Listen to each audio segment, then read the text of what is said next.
Hi everyone. Today I'm going to teach you how to make a cloth face mask like this one. These masks are made using 2 layers of quilting cotton only, and so I'm not at all saying that this is a good replacement for a medical mask. Please keep that in mind. The design of these masks is focused on efficiency primarily, so you can make one of these masks in about 5 to 10 minutes. They're really fast, but they still do have a good fit because they have darts at the top and the bottom. I'm going to show you how to make one today using a fat quarter of fabric, but actually if you use a yard of fabric instead of a fat quarter, you'll be able to make 12 masks per yard with very little waste at all. So if you're going to batch sew these, using a yard of fabric is a great option in order to make the most of your fabric. So like I said before, we're going to use a fat quarter of fabric for this demonstration today. That will get you enough fabric for 2 masks. We're also going to use some elastic. This is 1/4 inch elastic, but you can also use 1/8 inch or corded elastic. If you can't find elastic, you can use twill tape, cotton string, ribbon, fabric bias tape, really anything that someone would be able to tie behind the back of their head. And also try to make sure it's washable if possible. If you're going to use handmade bias tape, just keep in mind that it does add a lot of time to the process, so if you're trying to batch sew these, it might not be the best option. You're also going to need a fabric marking pen, seam ripper, little scissors, a rotary cutter and ruler, your sewing machine, and thread. I recommend using polyester thread just because it's a little bit stronger, but if all you have is cotton thread, that's just fine too. So as you can see here, I've cut my fabric. I cut one line at 10 inches, then another at 20, and then one line horizontally at 12 inches. So that will give me 2 pieces of fabric that are 10 by 12, which is enough to make 2 masks. So for one mask, you're going to need one of the 10 by 12 inch rectangles. You're also going to need 2 pieces of elastic that are 7 inches long, or if you're using string or twill tape, bias tape, you're going to need 4 pieces that are 20 inches long. To start, I'm going to take my fabric and I'm going to fold it in half so that the 10-inch sides are matched up at the bottom here. I'm going to just finger press along that top edge just to get a crease. And then I'm going to take my elastic and I'm going to put it right at that fold line and hold it in place while I fold this back down. You can also pin this in place, but I just find it easier and faster to not pin and just hold in place instead.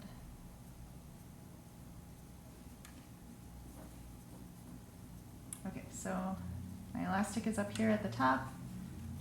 I'm going to go to my sewing machine now and start sewing with a 1/2 inch seam allowance, making sure to backstitch at the beginning. I'm going to stop about a 1/2 inch from the bottom edge of my fabric.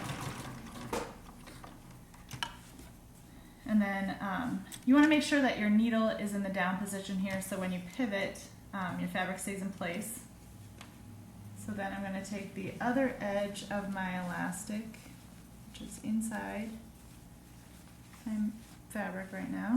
And you want to make sure that you don't twist the elastic while you do this, but I'm going to take this end of the elastic and I'm going to match it up with the edge of my fabric here and kind of push it so that it's right up against the needle underneath my presser foot. And then I'm going to start sewing again. You can backstitch just to keep that elastic extra secure. And I'm going to keep sewing until I get about 1 inch from the center of my fabric and backstitch.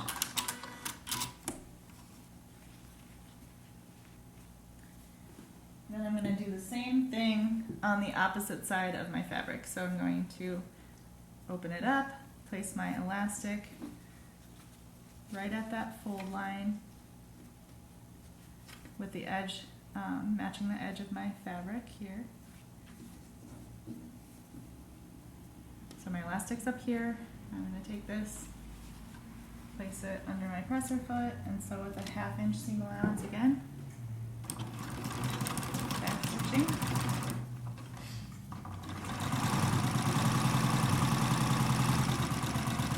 Again, I'm going to stop a 1/2 inch from the edge of the fabric approximately. Rotate I'm going to stick my hand in here and grab this last edge of the elastic here. I'm going to line that up with the edge of my seam allowance again, right here. And again, push it up against my needle, put my presser foot down, and continue sewing.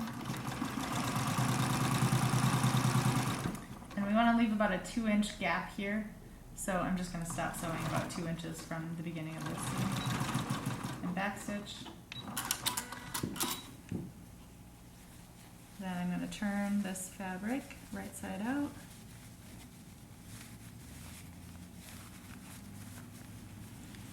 You can grab the elastic to kind of quickly pull it into place. You can open up these seams here a little bit and then press it flat before we start the next step. Once you have your mask pressed, you're just going to bring it over to your cutting mat or a ruler. You can line up the top edge with a line on your cutting mat and then just make a mark every inch. 4 marks total on each side. So there will be 1.5 inches from this last mark to the bottom of the mask. That's okay. You want to make sure you're using a water soluble or like a friction pen to do this so your marks will wash away. This next step is the top stitching and pleating part of the process. There are a few different ways to do this. One, you can just pleat your fabric ahead of time and pin them in place. I just find it easier to do it as I go. These pleats do not have to be perfect, so they don't have to be perfectly 1/4 inch underneath every time. You just want to make sure that the pleats are facing the same direction on both sides of your mask. So I'm going to start at the top edge here, about 1/8 of an inch from the edge of my fabric, and I'm going to backstitch. And then once I get a couple stitches down, you can see my first mark is here, so I'm going to fold that underneath the fabric so that that mark is right at that fold line. I'm going to sew a couple more stitches, and then my next mark is here, so I'm going to make my next pleat. It's easiest to make them if you're doing it as you go. You don't want to get it too far under your presser foot before you start making your pleat.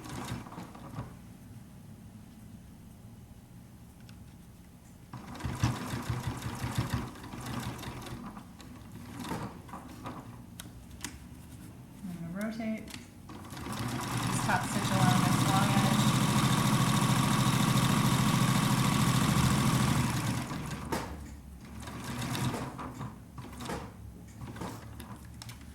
Rotate again.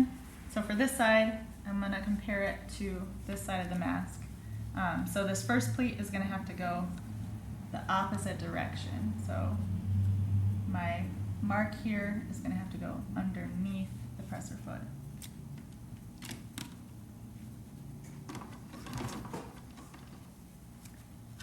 Same thing with this one.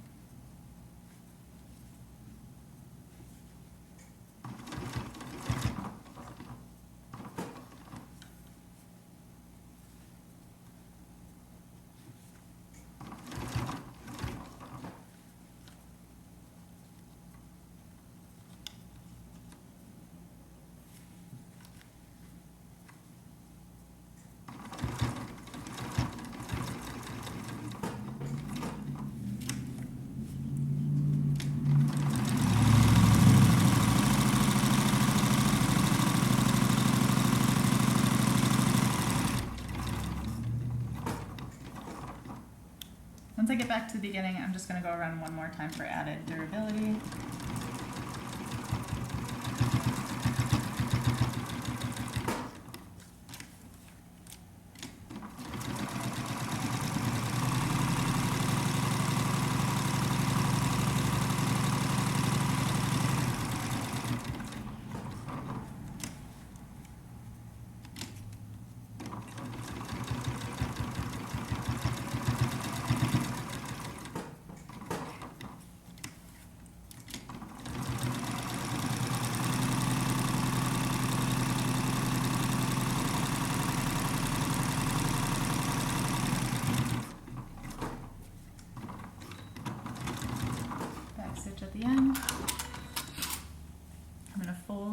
mask in half.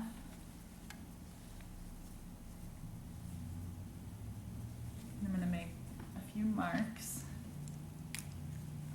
I'm going to make a mark about a 1/4 inch from the center line here, and then another mark about 1 inch down right at the edge of the fabric. I'm going to do that same thing on the other side. 1/4 inch, 1 inch.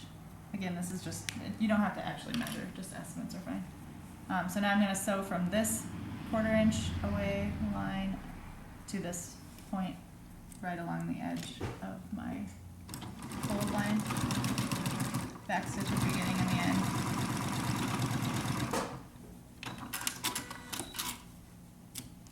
And then again from the fold all the way to this 1/4 inch mark here.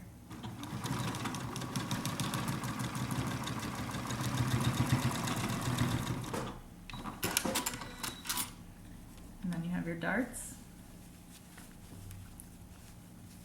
And there's your finished mask. If you're using string or ties instead of elastic, you're going to basically do the same thing. You're going to fold your fabric in half so that you have that fold line here. Then you're going to pin 2 pieces of twill tape, 1 to each top corner right at that fold line. And then you're going to do the same thing on the bottom with 2 additional ties, but you're going to place those about a little bit more than a 1/2 inch from the bottom of your fabric, so that when you go to sew this, you're not going to catch anything other than this part within your seam allowance. So you don't want to sew over this part of the tie. So make sure all of your loose ends, which there should be 4 of them, are just placed carefully in the center so that you're only going to sew over these 4 places. And then you're going to fold your fabric back up, and then you're going to sew starting here, down, and again both sides, and leave an opening for turning. Once you turn that right side out, you're going to have 4 ties, 1 coming from each corner, and then you're going to follow the same steps to pleat and dart the mask, and you're done.